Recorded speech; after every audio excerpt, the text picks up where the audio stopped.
Then, sa dito nga, naayos na yung card dito. And una namin card dito is Moon.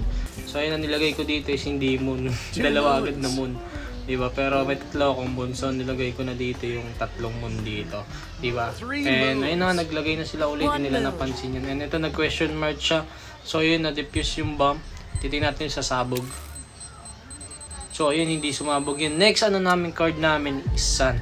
So, syempre ako, di naman ako agad sumusunod.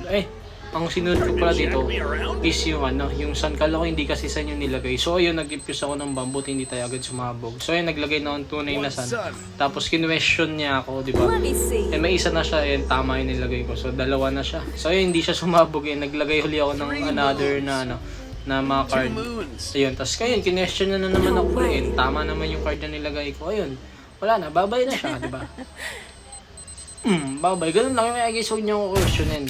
And ito pa yung isa namin boom, diba? Wala na sila. So ito naman, dito ako natalo dahil mali nilagay ko dapat pala yung isa. Ayan. So ayun lang guys ko. So ano pa hinihintay niyo guys, maglaro na kayo ng Wplay na Liars to Traverse. So ayun lang, kita kits.